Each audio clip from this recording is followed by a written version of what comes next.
7 தமிழ், பொறுப்பும் பொது நலமும்.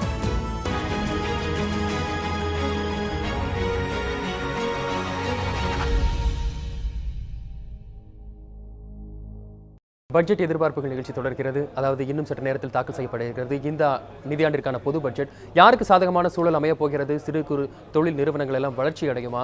எது போன்றதற்காக அதிக கூடுதல் நிதி ஒதுக்கப்பட போகிறது என்பதை பற்றி நாம் விவாதித்துக் கொண்டிருக்கிறோம். அதே போல் கேள்வியை தொடரலாம் சார். அதாவது ஏற்கனவே கடந்த முறையும் சரி, அதுக்கு முன்பு முறையும் சரி, ஏகப்பட்ட திட்டங்கள் எல்லாம் கவர்ச்சிகரமான அறிவிப்புகள் எல்லாம் வெளியாகி ஆனால் செயல்படுத்தப்படாமல் கிடப்பில் இருப்பதாகவும் சொல்லப்படுகிறது. எந்தெந்த திட்டங்களை உடனடியாக விரைந்து முடிக்கப்பட வேண்டும்? நிறையா ப்ராஜெக்ட்ஸ் நிற்கிறது because of unfavourable market condition. Market நிலவரம் சரியில்லாததுனால, கவர்மெண்டோட பாலிசிஸ் சரியாக வராததுனால எல்லா ப்ராஜெக்ட்டுமே கிட்டத்தட்ட நான் சொன்ன மாதிரி 8.8 லட்சம் கோடி ஒர்த் ஆஃப் ப்ராஜெக்ட்ஸ் நின்று இருக்குது. இதில் மெயினாக பார்த்தீங்கன்னா electricity, highways, airport construction, mining, coal, iron, மேனுஃபேக்சரிங்கில் பார்த்தீங்கன்னா steel, cement, drugs, garments, processed food, இந்த செக்டார்ஸில் தான் நிறையா ப்ராஜெக்ட்ஸ் அப்படியே நிறுத்தி வைக்கப்பட்டிருக்கு. இப்போ நேற்றுக்கு எக்கனாமிக் சர்வே படி பார்த்தீங்கன்னா எல்லாமே பாசிட்டிவாக இருக்குது. இப்போ எல்லாமே வளர்ச்சி பாதையை நோக்கி போயின்னு இருக்கு இந்தியா. ஸோ இந்த வளர்ச்சி பாதையை நோக்கி போயின்னு இருக்கும்போது மார்க்கெட் நிலவரம் நம்மளுக்கு சாதகமாக அமையறதுக்கு வாய்ப்பு இருக்குது. ஸோ அதனால் இந்த 8.8 லட்சம் worth of projects to that maximum extent நம்மளுக்கு வருவதற்கான வாய்ப்புகள் நிறையவே இருக்கிறது. திரு கோவிந்தராஜன், புதிய அரசின் தற்போதைய அரசில் இருக்கிற இந்த புதிய அரசினுடைய ஒட்டுமொத்த பார்வை எதன் மேல் இருக்கிறது? அதாவது அவங்க பழைய கவர்மெண்ட் ஒரு குறை சொல்கிறதுக்காக இல்லை, பல்வேறு காரணங்கள்னால அவங்க செய்த சில தவறுகள்னால நிறைய ஐட்டம்ஸ் முடங்கி போயிடுது. ஃபார் எக்ஸாம்பிள், இந்த ஒரு கோல் மைனிங் அப்படின்னா ஒரு முக்கியமான ஏரியா அது அத்தனை கோல் மைனையும் சுப்ரீம் கோர்ட் முடக்கி வைக்க வேண்டிய நிலைமை வந்துடுச்சு. ஏன்னா ஒரு கரப்ஷன் அண்ட் வேரியஸ் இப்போ தான் அதை திருப்பி அதை ஆக்ஷன் விடுறாங்க. அதே மாதிரி இந்த 2G அது மாதிரி நிறைய ஒரு 80 பேர் 90 பேர் வெளிநாட்டுக்காரங்க இன்வெஸ்ட் பண்ணியிருந்து அது அவங்களுடைய லைசன்ஸ் புறாவையும் கேன்சல் ஆகி போச்சு ஒரு சுப்ரீம் கோர்ட்டுடைய ஆர்டர். ஸோ இதெல்லாம் நமக்கு ரொம்ப மான பிரச்சனை. வெளிநாட்டுகளில் போனோடனே என்னங்க அவங்க ஊரில் எதனா ஆரம்பித்தா அப்புறம் 4 வருஷம் கழித்து எதனா சொல்லி அதை நிறுத்திடுவீங்க அப்படி இப்படின்ற மாதிரிலாம் பேசுகிற அளவுக்கு ஆயிடுச்சு. ஸோ இப்போ இது புது கவர்மெண்ட் வந்த பிற்பாடு தயக்கம் காட்டுவது உண்மைதான். ஆனால் இவங்க ஒன்றுன்னா அதெல்லாம் விலக்கி வெளியில் எடுத்துகிட்டு வராங்க. இப்போ ஃபார் எக்ஸாம்பிள் கோல் கூட மறுபடியும் ஆக்ஷன் ஆரம்பித்தாச்சு, ஓரளவுக்கு செய்து முடிச்சுட்டாங்க. அதே மாதிரி இந்த அலைக்கற்றை 2G எல்லாம் கூட மறுபடியும் அலாட்மெண்ட் பண்ணுறதுக்கு எல்லாம் செய்துட்டு வராங்க. இந்த மாதிரி பல விஷயங்களில் முடங்கி கிடக்கிறது எல்லாம் அது எல்லாத்தையும் முடக்கத்துலேருந்து வெளியில் எடுத்து கொண்டு வர்றது தான் அவங்களுடைய முக்கியமான வேலையாக இருக்குது. அதில் இந்த மோடி கவர்மெண்ட் சில பிரச்சனைகளை எதிர்நோக்குகிறார். இப்போ ஃபார் எக்ஸாம்பிள் இந்த லேண்டு ப்ராப்ளம் ஒன்று இருக்குது. அது அவர் சொல்கிறது கரெக்டு தான். ஏன்னா இப்போ லேண்ட் அக்விசிஷன்லேயே இவ்வளோ விதமான பிரச்சனைகளை கொடுத்தாங்க, வெளியிலேருந்து வரவங்க கஷ்டப்படுவாங்க. ஆனால் இப்போ இந்த ஆப்போசிஷன் பார்ட்டிஸ் எல்லாம் சேர்ந்து அதெல்லாம் அரசியல் ஆக்குறாங்க. அரசியல் ஆக்காமல் எல்லோரும் சேர்ந்து நாடு முன்னுக்கு வரணும் அப்படின்னு எதிர்பார்த்து எல்லாரும் ஒத்துழைச்சாங்கனாக்கா இன்னும் நல்லபடியாக பண்ணலாங்கிறது என்னுடைய கொள்கை நோக்கம். தொடர்ந்து பேசலாம். அதற்கு முன்பாக ஒரு செய்தியும் பார்த்து விடலாம். பொது பட்ஜெட் இன்று தாக்கல் செய்யப்பட உள்ள சூழலில் கடந்த ஆண்டுக்கான வரவு மற்றும் செலவு குறித்த புள்ளி விவரங்களை வழங்குகிறார் எமது செய்தியாளர் சோனியா. வணக்கம். மத்திய பொது பட்ஜெட் தாக்கலாகப்பட உள்ள நிலையில் கடந்த ஆண்டு பட்ஜெட் பற்றிய தகவல்களை இப்போது பார்க்கவிருக்கிறோம். அதாவது இந்தியா போன்ற மிகப்பெரிய ஜனநாயக நாட்டில் பட்ஜெட் எனப்படுவது பல லட்சம் கோடி ரூபாய் அளவுக்கு இருக்கக்கூடியது. எனவே எளிமையாக கடந்த ஆண்டு பட்ஜெட்டை ₹1 அளவுக்கு எடுத்துக்கொண்டு எவ்வளவு பைசாவில் வரவு வந்தது, எவ்வளவு பைசாவில் செலவானது என்பதை இப்போது நாம் பார்ப்போம். முதலாவதாக வரவை எடுத்துக்கொள்வோம். அதில் கடன் மூலமாக பெற்ற வரவு 24 பைசாவுக்கு இருந்திருக்கிறது. அதுக்கடுத்ததாக கடன் சாரா மூலதனம் என்பது 3 பைசாவுக்கு இருந்திருக்கிறது. வரி சாரா வருவாய் 10 பைசாவுக்கு இருந்திருக்கிறது. சேவை மற்றும் இதர வரிகள் 10 பைசாவுக்கும், கார்ப்பரேட் வரி 21 பைசாவுக்கு வரவு இருந்திருக்கிறது. அதற்கடுத்ததாக தனி நபர் வருமான வரியிலிருந்து பெற்ற வரவு மட்டும் 13 பைசாவுக்கு இருந்திருக்கிறது. அதற்கடுத்ததாக சுங்க வரி 9 பைசாவுக்கும், கலால் வரி 10 பைசாவுக்கும் இருந்திருக்கிறது. இது கடந்த ஆண்டு பட்ஜெட் பற்றிய வரவு, அதாவது எவ்வளவு எந்தெந்த வழிகள் இருந்து நமக்கு வரவு வந்தது என்பதை பற்றிய விவரங்கள். இனி அடுத்ததாக எந்தெந்த வழிகளுக்கு செலவு செய்யப்பட்டது என்பதை இப்போது பார்ப்போம். முதலாவதாக திட்ட செலவு என்பது 11 பைசாவுக்கு இருந்திருக்கிறது கடந்த பட்ஜெட்டில். அதற்கடுத்ததாக திட்டம் சார்ந்த ஒதுக்கீடு, மாநிலங்களுக்கு அளிக்கக்கூடிய ஒதுக்கீடு 15 பைசாவுக்கு இருந்திருக்கிறது. அதற்கடுத்ததாக திட்டம் சாரா ஒதுக்கீடு 3 பைசாவுக்கு இருந்திருக்கிறது. மாநில பங்கு மட்டும், அதாவது வரியிலிருந்து அளிக்கக்கூடிய பங்கு மாநிலங்களுக்கு 18 பைசா இருந்திருக்கிறது. அதற்கடுத்ததாக வட்டி தொகை பெற்ற கடன்களுக்கு அளிக்கக்கூடிய வட்டி தொகை 20 பைசாவுக்கு செலவு செய்யப்பட்டிருக்கிறது. அதற்கடுத்ததாக பாதுகாப்புக்கு 10 பைசாவும் மானியங்களுக்கு 12 பைசாவும் செலவு செய்யப்பட்டிருக்கிறது. அதற்கடுத்ததாக இதர செலவுகள் இறுதியாக 11 பைசா அளவுக்கு செலவு செய்யப்பட்டிருக்கிறது. கடந்த ஆண்டு பொது பட்ஜெட்டில் கடனுக்கு செலுத்தக்கூடிய வட்டிக்கும் அதிகம் செலவு செய்யப்பட்டிருந்ததை நம்மால் பார்க்க முடிந்தது. இந்த ஆண்டு பட்ஜெட்டை பொறுத்தவரை அனைத்து தர மக்களுக்கும் நன்மை அளிக்கக்கூடியதாக இருக்கும் என்று எல்லோராலும் எதிர்பார்க்கப்படுகிறது. விரிவாக நமது செய்தியாளர் சோனியா அவர்கள் வரவு செலவு கணக்கீடுகள் என்னென்ன இருக்கின்றன, எப்படி இருக்கிறது என்பதை பற்றி தகவல்களை பகிர்ந்து கொண்டிருந்தார். நாம் விவாதத்தை தொடரலாம். திரு பாலகிருஷ்ணன், அந்நிய முதலீட்டாளர்களை பொறுத்தவரையில் அவர்கள் சிறு தயக்கம் காட்டுகிறார்கள் என்று சொல்லப்படுவது உண்மையானால் எப்படி தற்போது ஆட்சியில் இருக்கின்ற இந்த அரசு முழுக்க ஒரு அந்நிய முதலீட்டை சார்ந்தே, அந்நிய முதலீட்டை நம்பியே பல வகைகளும், அதாவது காப்பீடு, நமது பாதுகாப்பு போன்ற பல வகைகளும் அந்நிய முதலீட்டை எதிர்பார்த்து தான் காத்துக் கொண்டிருக்கிறது. குறிப்பாக ரயில்வேயும் கூட 8.5 லட்சம் கோடி தேவைப்பட்டது, அதற்கும் அந்நியர்கள் நம்பியிருப்பதாகவும் சொல்லப்படுகிறது. இப்படி இந்த புதிதாக பொறுப்பேற்றிருக்கிற இந்த அரசு வந்து முழுக்க அந்நிய முதலீட்டை நம்பி இருக்கும் பட்சத்தில் அவர்கள் தயக்கம் காட்டினால் செயல்படுத்துவதில் தாமதம் தொய்வு ஏற்படுதானே செய்யும். அந்நிய முதலீட்டில் தயக்கம் காட்டக்கூடாதுங்கிறதுக்காக தான் நம்மளோட நிதியமைச்சர் அந்த வோடஃபோன் கேஸை முடிச்சுட்டார். ஸோ ஃபர்தராக கவர்மெண்ட்டில் வந்து சொல்லிட்டாங்க, நாங்கள் ஃபர்தர் அப்பீல் போக போகிறதில்லைன்னு சொல்லியிருக்காரு, ஒரு வாக்குறுதி கொடுத்துருக்காரு. ரெண்டாவது ரெட்ரோஸ்பெக்டிவ் டாக்ஸேஷன், அதாவது பழைய டேட்டில் போட்டு உங்களை டேக்ஸ் பண்ண மாட்டோம் அப்படின்ற மாதிரி அந்த வாக்குறுதியும் அவர் கொடுத்துருக்காரு. இதெல்லாம் வந்து positive science on the FDI inflows. அந்த எஃப்டிஐ இன்ஃப்ளோஸ் ரயில்வேலையும் ஓப்பன் பண்ணி விட்டுருக்காரு, 49% ஓப்பன் பண்ணி விட்டுருக்காரு, ரயில்வேலையும் டிஃபென்ஸ்லையும் ஓப்பன் பண்ணி விட்டுருக்காரு. ஸோ அதனால் அந்நிய முதலீடு இந்தியாவுக்குள்ளே வர்றதுக்கு நிறைய வாய்ப்புகள் இருக்கிறது. திரு கோவிந்தராஜன், தற்போது இந்த தொழில் மேம்பாடு அடைவது எப்போது?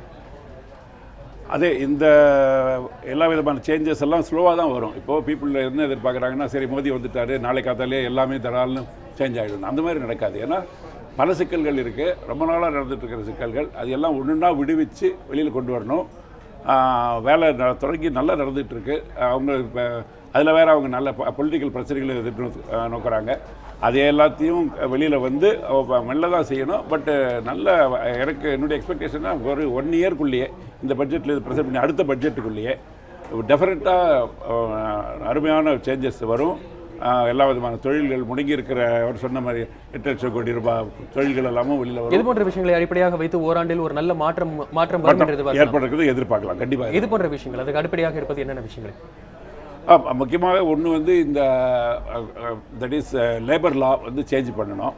இன்னொன்று இந்த ஈஸ் ஆஃப் டூயிங் பிஸ்னஸ், அதாவது தொழில் நடத்துறதுக்கு பல தடங்கல்கள் இருக்குது. ஒரு தொழில் ஆரம்பிக்கிறதுக்கே தடங்கள் இருக்குது. ஃபார் எக்ஸாம்பிள் இந்த கம்பெனிஸ் ஆக்டில் சின்ன விஷயங்கள்லாம் அந்த பழைய கவர்மெண்ட் இருக்கும்போது ஒன்று போட்டு விட்டு போயிட்டாங்க. அதை வந்து புது கவர்மெண்ட் வந்து இன்னும் அதெல்லாம் மாற்றுறதுக்கு அவங்களுக்கு டைம் கிடைக்காமல் இருக்குது. ஸோ அதெல்லாம் பண்ணணும். அதே மாதிரி இந்த டாக்ஸேஷன்லேயே உங்களுக்கு இந்த மேட் மினிமம் ஆல்டர்னேட் டேக்ஸ் அப்படிங்கிறது ஒரு பெரிய தடங்கள். அது 5% ஆரம்பித்து இப்போ 18.5% வரைக்கும் வந்திருக்கு. அதாவது இப்போ நம்ம இந்த வருஷம் ஈட்டின லாபத்துக்கு அது 18% டேக்ஸ் கட்டிடுங்க, போன வருஷம் நஷ்டப்பட்டிருந்தால் அது நீங்கள் அட்ஜஸ்ட் பண்ணாதீங்க அப்படின்னு சொல்கிறாங்க. அது நியாயமே கிடையாது. அதையெல்லாம் அட்லீஸ்ட் சில துறைகளில் அதெல்லாம் எடுத்துருவாங்க. இந்த பட்ஜெட்டில் அதெல்லாம் சேஞ்சஸ் வரும் அப்படின்னு நினைக்கிறேன். இதெல்லாம் ஆனதுனால கண்டிப்பாக ஓராண்டில் ஒரு நல்ல வளர்ச்சியை எதிர்பார்க்கலாம். தொடர்ந்து பேசலாம். அதற்கு முன்பாக நமது செய்தியாளர் சஞ்சீவி அவர்களிடம் பேசலாம். தொடர்ந்து நமது செய்தியாளர்கள் பல முக்கிய நகரங்களில் இருந்து அங்குள்ள மக்களின் தேவைகள் என்னென்ன என்பதையும் தெரிவித்துக் கொண்டிருக்கிறார்கள். சஞ்சீவி, நீங்கள் தொடருங்கள்.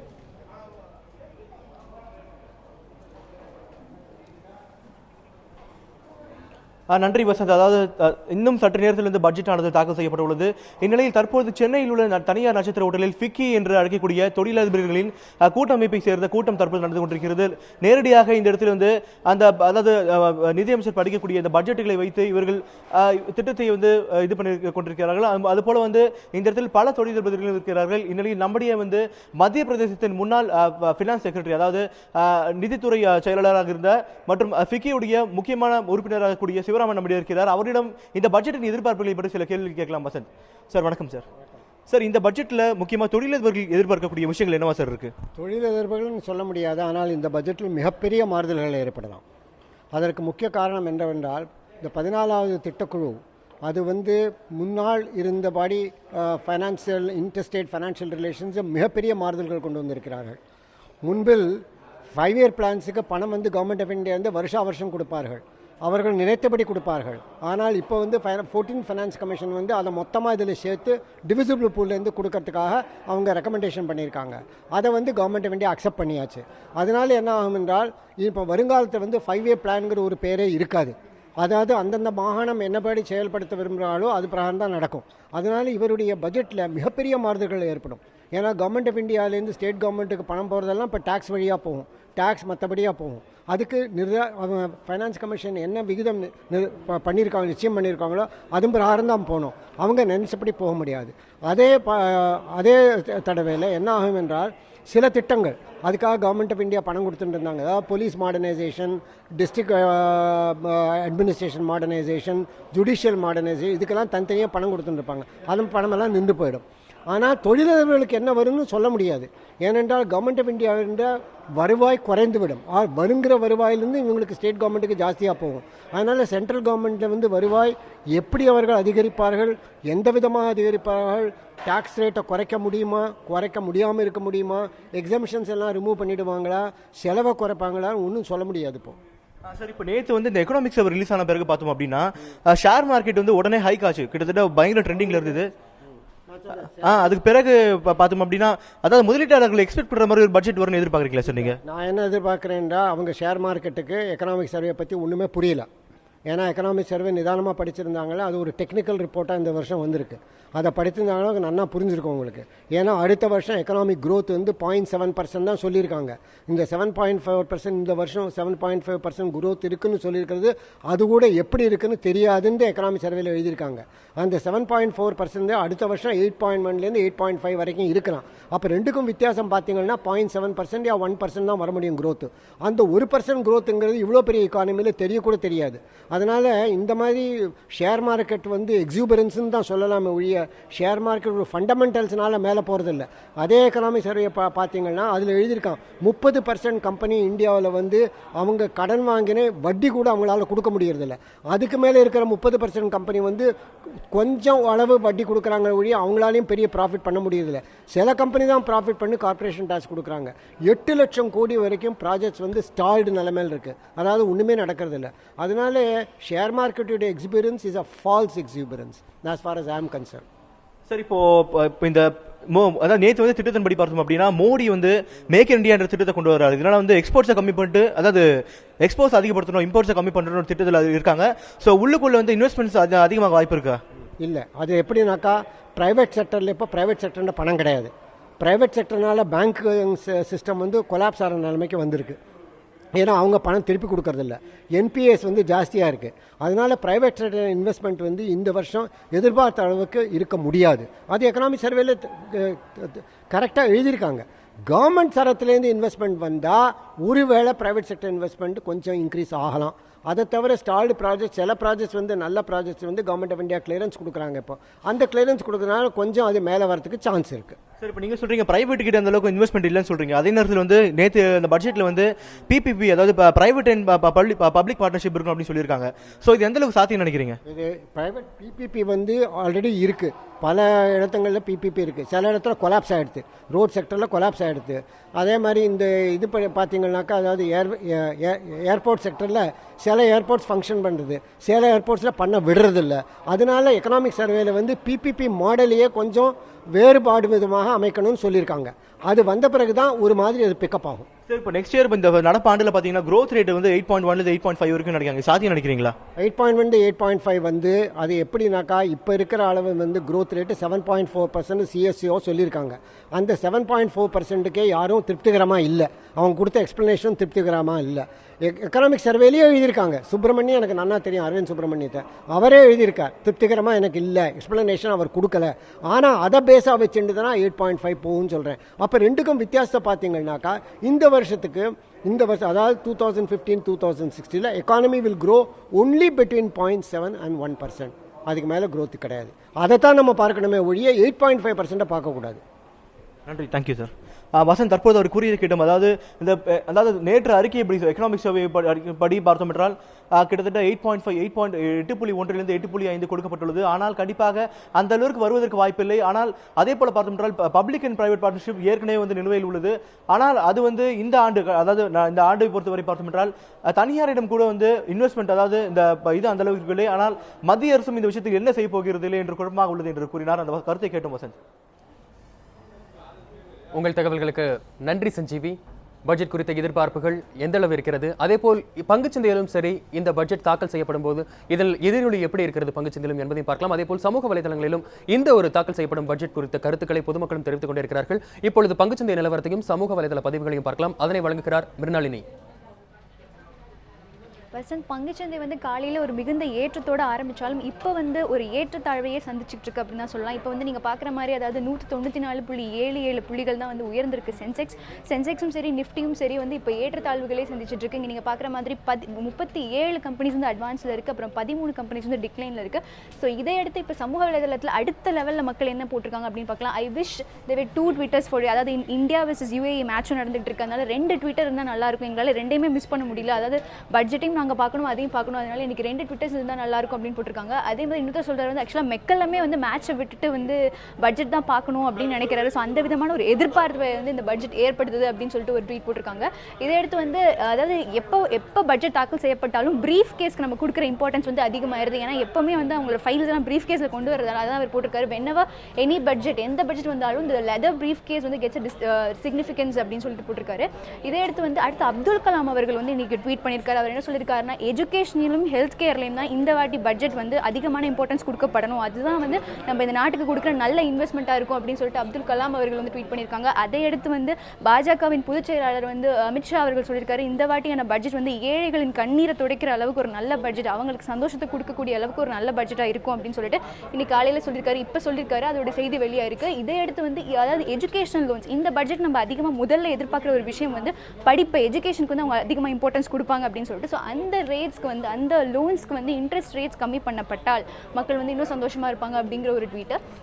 இதை எடுத்து அதாவது பட்ஜெட் காட்ஸ் அப்படின்னு சொல்கிறாங்க. பட்ஜெட் கடவுள்ஸ் தான் இன்றைக்கி ரொம்ப சந்தோஷமாக இருக்காங்க. அதனால் நம்ம வெயிட் பண்ணலாம், என்ன மாதிரியான பட்ஜெட்டை கொண்டு வராங்கன்ட்டு ஒரு நல்ல எதிர்பார்ப்போடு எல்லாருமே இருக்கிறதா நீங்கள் பார்க்குறீங்க. அதுக்கடுத்து அதான் மோடி அவர்கள் கவர்னன்ஸ் ஏற்றப்போ அவர் ஒரு சொன்னார், good days are coming here after, அதாவது அச்சே தின் ஆனே வாலேஹே அப்படின்னு சொல்லியிருக்காரு. ஸோ அந்த அச்சா தின் இன்றைக்கி தான் இருக்கும், நல்ல பட்ஜெட் கொடுத்தா எங்களுக்கு இது நல்ல நாளாக அமையும் அப்படின்னு சொல்லிட்டு மக்கள் பாசிட்டிவான ஹோப்ஸோட நிறைய கமெண்ட்ஸ் போட்டுட்ருக்காங்க. வசந்த், பங்குச்சந்தை நிலவரங்களையும் சமூக வலைதள கருத்துக்களையும் பகிர்ந்தமைக்கு நன்றி மிருணாளினி. விவாதத்தை தொடரலாம். திரு பாலகிருஷ்ணன், எந்தெந்த துறை சார்ந்த பங்குகளில் குறிப்பிடத்தக்க அளவு மாற்றங்கள் வரும் என்று எதிர்பார்க்கலாம் இப்பொழுது தாக்கல் செய்யப்படும் இந்த பட்ஜெட்டை பொறுத்தவரையில்? இன்ஃப்ராஸ்ட்ரக்சர் கம்பெனிஸ் எல்லாம் ஏறுறதுக்கு வாய்ப்பு இருக்குது. அதே மாதிரி ஆட்டோமொபைலுக்கு நல்ல பூஸ்ட் இருக்குது, அதுவும் ஏறுறதுக்கு வாய்ப்பு இருக்குது. சரியறதுக்கான வாய்ப்புகள் இருக்கா எந்தெந்த துறை சார்ந்த பங்குகள்? சரியறதுக்கான வாய்ப்புகள் எனக்கு தெரிஞ்சு இல்லை. பேங்கிங் செக்டரும் நல்லா போகும் அப்படின்னு தான் சொல்லிட்டு இருக்காங்க. அதுதான் என்னோட எதிர்பார்ப்பு. தொடர்ந்து பேசலாம். அதற்கு முன்பாக ஒரு செய்தியும் பார்த்து விடலாம். பட்ஜெட் என்றாலே வருமான வரி விலக்கு எவ்வளவு என்பதுதான் பெரும்பாலான நடுத்தர குடும்பங்களின் பார்வையாக உள்ளது. அந்த வகையில் இந்த பட்ஜெட்டில் வருமான வரி விலக்கு தொடர்பாக மத்திய அரசு வட்டாரங்களிலும் ஊடகங்களிலும் சில தகவல்களும் வெளியாகி உள்ளன. இதனை குறித்து இப்போது பார்க்கலாம். வருமான வரி விலக்கு தற்போது மாத சம்பளம் பெறுபவர்கள் தங்களது சம்பளம் 2,50,000 ரூபாய்க்குள் இருந்தால் வருமான வரி செலுத்த தேவையில்லை. இந்த அளவை மத்திய அரசு 50,000 ரூபாய் வரை உயர்த்த வாய்ப்புள்ளதாக தெரிகிறது. இதன்படி 3 லட்சம் ரூபாய் வரை வருமான வரி செலுத்த தேவையில்லை என்கிற நிலை ஏற்படலாம். இதுபோலவே 80C பிரிவின் கீழ் வரி சலுகை கடந்த பட்ஜெட்டில் 1 லட்சம் ரூபாயில் இருந்து 1,50,000 ரூபாயாக உயர்த்தப்பட்டது. இது வரும் பட்ஜெட்டில் 2,50,000 ரூபாயாக உயர்த்தப்படலாம் எனவும் நம்பப்படுகிறது. இதேபோல் மெடிக்கல் ரீஎம்பர்ஸ்மெண்ட் எனப்படும் மருத்துவ செலவு திரும்ப பெறுவதற்கான தொகை தற்போது வருடத்திற்கு 15,000 ரூபாயாக உள்ளது. இது 50,000 ரூபாயாக உயர்த்தலாம் எனவும் எதிர்பார்க்கப்படுகிறது. போக்குவரத்து படித்தொகை கணக்கீடு கடந்த 1999ஆம் ஆண்டு 800 ரூபாயாக நிர்ணயிக்கப்பட்டது. இந்த தொகையை 4,000 ரூபாய் வரை உயர்த்த வாய்ப்பு இருப்பதாகவும் கூறப்படுகிறது. அதேபோல் 5 ஆண்டுகளுக்கு மேற்பட்ட வங்கி வைப்பு தொகைக்கு மட்டுமே தற்போது வரி விலக்கு பெற முடிகிறது. இது 3 ஆண்டுகளாக குறைக்கப்படும் என்றும் தெரிகிறது. அத்துடன் கட்டுமான துறையில் முதலீட்டை அதிகரிக்கும் பொருட்டு நீண்டகால பத்திரங்கள் மீதான முதலீட்டிற்கு 50,000 ரூபாய் வரை வரி விலக்கு அளிக்கப்படலாம் என்றும் தெரிகிறது.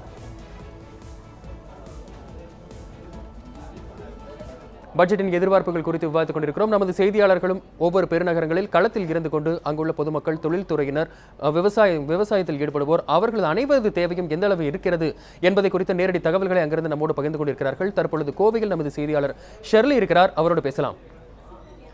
வணக்கம் ஷெர்லி. கோவையை பொறுத்தவரையில் அந்த மக்களின் தேவைகள், எதிர்பார்ப்புகள் பூர்த்தி செய்யக்கூடிய விஷயங்கள் என்னவாக இருக்கின்றன?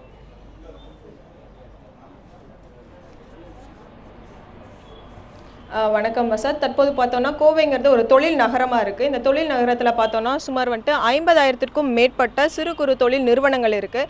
இந்த தொழில் நிறுவனங்களை சார்ந்த 7 லட்சத்திற்கும் மேற்பட்ட தொழிலாளர்கள் இதை சார்ந்திருக்காங்க. இந்த தொழிலாளர்கள் பார்த்தோன்னா கோவை மட்டும் அல்லாத வட மாநிலங்கள், மற்ற மாநிலங்களை சேர்ந்த தொழிலாளர்களும் இந்த சிறு குறு தொழில் நிறுவனங்களை சார்ந்தே இருக்காங்க. பார்த்தோன்னா இந்த சிறு குறு தொழில் நிறுவனங்கள் கடந்த காலங்களில் இந்த மின் தட்டுப்பாடு மற்றும் மின் விலை உயர்வு, மின் கட்டணம் உயர்வு போன்ற காரணங்களால் பார்த்தோன்னா இந்த சிறு குறு தொழில்கள் மட்டும் பெருமளவு நலிந்த சூழ்நிலையை அடைஞ்சிருக்கு. இப்போ சமீப காலமாக இந்த சிறு குறு தொழில்கள் வளர்ச்சி அடைஞ்சிட்டு இருக்கு. இப்போ இந்த சிறு குறு தொழில்களுக்கு இந்த மத்திய பட்ஜெட்டில் அவங்க என்ன எதிர்பார்க்குறாங்க, அவங்களோட தேவைகள் என்னவா இருக்குது அப்படிங்கிறத சொல்கிறதுக்காக நம்ம கூட கோவை மற்றும் திருப்பூர் மாவட்டத்தை சார்ந்த குறுந்தொழில் முனைவோர் சங்கம் ரவிக்குமார் அவர் இருக்கார். அவர்கிட்ட கேட்கலாம் இந்த பட்ஜெட்டில் அவங்க என்ன மாதிரியான எதிர்பார்ப்பில் ஈடுபட்டிருக்காங்கன்னு கேட்கலாம். வணக்கம் சார். இந்த மத்திய அரசு அறிவிக்கிற பட்ஜெட்டில் இந்த குறுந்தொழில் வளர்ச்சி அடைவதற்காக நீங்கள் என்ன மாதிரியான எதிர்பார்ப்புகள் வச்சுருக்கீங்க, அதை பற்றி கொஞ்சம் சொல்லுங்கள் சார். நம்ம தொடர்ந்து தமிழகத்தில் நிலவி வந்த கடுமையான மின்வெட்டு காரணமாக குறுந்தொழில் கூடங்கள் பெருமளவு உற்பத்தி இழப்பை சந்தித்து வந்தன. தற்போது மின்வெட்டு பெருமளவு குறைந்திருந்தாலும் கூட ஜாப்பாளர்கள் பற்றாக்குறையால் 50% அளவுக்கு உற்பத்தி இழப்பை நாங்கள் சந்தித்து வருகின்றோம். இந்த நிலையில் இன்று தாக்கலாக உள்ள மத்திய பட்ஜெட்டில் குறுந்தொழில் வளர்ச்சிக்கென்று சிறப்பு நிதி ஒதுக்கீடு செய்யப்பட வேண்டும் என்று நாங்கள் கோரிக்கை வைத்துள்ளோம். மேலும் தேசிய சிறுதொழில் வளர்ச்சி வங்கி சிட்பி உள்ளது போல தேசிய அளவில் குறுந்தொழில் வளர்ச்சியை கருத்தில் கொண்டு தேசிய குறுந்தொழில் வளர்ச்சி வங்கி துவங்கப்பட வேண்டும் என்று நாங்கள் கோரிக்கை வைத்து அதற்கான அறிவிப்பு வெளியிடப்பட வேண்டும் என்று எதிர்பார்த்து காத்திருக்கின்றோம். மேலும் சிறப்பு நிதி ஒதுக்கீடு செய்து தேசிய குறுந்தொழில் வளர்ச்சி வங்கியின் வாயிலாகவும் இதர அரசுடைமை வங்கிகளின் வாயிலாகவும் குறுந்தொழில் முனைவோர்களுக்கு, நாடு முழுவதும் உள்ள குறுந்தொழில் முனைவோர்களுக்கு அவர்களின் வளர்ச்சியை கருத்தில் கொண்டு 1 லட்சம் ரூபாய் முதல் 25 லட்சம் ரூபாய் வரை 8% வட்டியில் சொத்து பிணையமின்றி கடனுதவி வழங்க வேண்டும் என்று நாங்கள் கோரிக்கை வைத்து எதிர்பார்த்திருக்கின்றோம். மேலும் குறுந்தொழில் வளர்ச்சியை கருத்தில் கொண்டு கோவை, திருப்பூர் மாவட்டங்களில் மத்திய அரசாங்கத்தின் பொதுத்துறை தொழிற்சாலை துவங்கப்பட வேண்டும் என்று நாங்கள் கோரிக்கை வைத்துள்ளோம். மேலும் மத்திய அரசாங்கம் கொள்முதல் செய்கின்ற தனக்கு தேவையான பொதுத்துறை நிறுவனங்களுக்கு தேவையான உதிரி பாகங்களை கொள்முதல் செய்கின்ற போது 20% அளவுக்கு சிறு குறுந்தொழில் நிறுவனங்களிடமிருந்து கொள்முதல் செய்வதாக அறிவித்துள்ளது. அந்த அறிவிப்பை இந்த ஆண்டு 2015ஆம் ஆண்டு முதல் கட்டாயமாக்கப்படும் என்று அறிவித்துள்ளதை நாங்கள் ஏற்கனவே காட்மா சங்கத்தின் சார்பாக வரவேற்றிருந்தோம். மேலும் அந்த 20% என்பது 30% உயர்த்தி வழங்க வேண்டும் என்று நாங்கள் கோரிக்கை வைத்துள்ளோம். 30% உயர்த்தி வழங்கி குறுந்தொழில் நிறுவனங்களுக்கு என்று உள் ஒதுக்கீடாக 20% ஆர்டர்களை மத்திய அரசாங்கத்தின் பொதுத்துறை நிறுவனங்கள் வழங்குவதற்கான ஒரு அறிவிப்பை இந்த பட்ஜெட்டில் நாங்கள் எதிர்பார்த்து காத்திருக்கின்றோம். அதோடு மட்டுமில்லாமல் நாடு முழுவதும் ஏற்றத்தாழ்வின்றி ஒரே மாதிரியான மதிப்பு கூட்டு வரி அமுல்படுத்த வேண்டும் என்று நாங்கள் கோரிக்கை வைத்துள்ளோம். மத்திய அரசாங்கம் ஜிஎஸ்டி என்ற வகையில் 2% மதிப்பு கூட்டு வரியும், மாநில அரசாங்கம் வாட் என்ற பெயரில் 5% மதிப்பு கூட்டு வரியும் ஏற்றத்தாழ்வோடு அமுல்படுத்துவதால் தொழில் நிறுவனங்களின் வளர்ச்சி வெகுவாக பாதிக்கப்பட்டு வருவதால் ஏற்றத்தாழ்வின்றி நாடு முழுவதும் ஒரே மாதிரியான மதிப்பு கூட்டு வரி அமுல்படுத்துவதற்கான ஒரு அறிவிப்பு வெளியிடப்பட வேண்டும் என்று நாங்கள் எதிர்பார்த்து காத்திருக்கின்றோம். மேலும் கலால் வரி உச்சவரம்பு 10 ஆண்டுகளுக்கு முன்பு 1.5 கோடி ரூபாய் என்ற அளவில் நிர்ணயம் செய்யப்பட்டது. தற்பொழுதும் அதே நிலை நீடித்து வருவதால் தொழில் நிறுவனங்களுக்கு மிகுந்த சிரமங்கள் ஏற்பட்டு வருகின்றன. கடந்த 10 ஆண்டுகளுக்கு முன்பு இருந்த மூலப்பொருட்களின் விலையோடு ஒப்பிடும்போது தற்போது 2 மடங்கு மூலப்பொருட்களின் விலை அதிகரித்துள்ளதால் கலால் வரி உச்சவரம்பை 3 கோடி என்ற அளவுக்கு உயர்த்த வேண்டும் என்று நாங்கள் கோரிக்கை வைத்துள்ளோம்.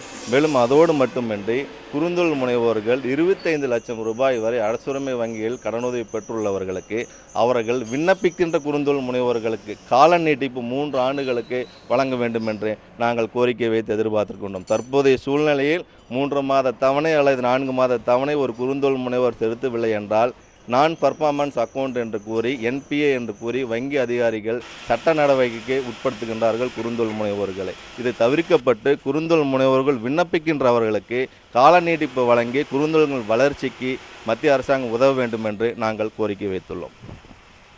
தற்போது இவங்க கூறிய கருத்துக்களை பார்த்தோம் வசந்த். இவங்க குறிப்பாக முன்வைக்கிற கோரிக்கை என்னன்னு பார்த்தோன்னா, இந்த கோவையில் இருக்கும் குறுந்தொழில்கள் வளர்ச்சி அடைவதற்கு மத்திய அரசு இங்கேயும் ஒரு பொதுத்துறை நிறுவனம் அமைக்க வேண்டும். அதன் மூலம் இவர்களுக்கு 30% வரை ஜாப் ஆர்டர்கள் வழங்க வேண்டும். எனவே இந்த குறுந்தொழில்கள் வளர்ச்சி அடையும் என்று இவங்க கூறியிருக்காங்க வசந்த். கோவையிலிருந்து உங்களது தகவல்களை பகிர்ந்தமைக்கு நன்றி ஜான்சி. தொடர்ந்து பேசலாம். திரு பாலகிருஷ்ணன், அதாவது உற்பத்தியை பெருக்குவதற்காக தற்போது எடுக்கப்பட்டிருக்கும் நடவடிக்கைகள் என்னென்ன இருக்கின்றன? உற்பத்தியை பெருக்குவதற்காக நிறைய ப்ராஜெக்ட்ஸும் அவங்க கிளியர் பண்ணிட்டு இருக்காங்க கவர்மெண்ட்லேயும். இவர் இப்போ கோவையிலேருந்து அவர் சொன்ன மாதிரி அந்த ஸ்மால் சேல்ஸ் செக்டாருக்கு 25% ரிசர்வேஷன் இருக்கிறது ஸ்டில் கண்டினியூ பண்ண சொல்கிறாங்க. இன்னும் கொஞ்சம் ப்ராடக்ட்ஸும் எக்ஸ்டெண்ட் பண்ணினா நம்ம சிறு தொழில், இந்தியாவில் இருக்கிற சிறு தொழில் அந்நிய முதலீட்டினால பெரிய பாதிப்பை சந்திக்காது. தொடர்ந்து பேசலாம். அதாவது தமிழகத்திற்காக கூடுதல் கவனம் இருந்து செலுத்தப்படுமா? தமிழகத்தில் பொறுத்தவரை தற்போதுள்ள தேவை என்னென்ன? பணவீக்கமானது எந்த அளவில் இருக்கிறது? கட்டுக்குள் கொண்டு வரப்படுமா? இதற்கு பிறகு இந்த பட்ஜெட் தாக்கலான பிறகு இது போன்ற பெருமளவு மாற்றங்கள் எந்தெந்த துறைகளில் ஏற்படும் என்பதை பற்றி பேசலாம் ஒரு சிறிய இடைவெளிக்கு பிறகு.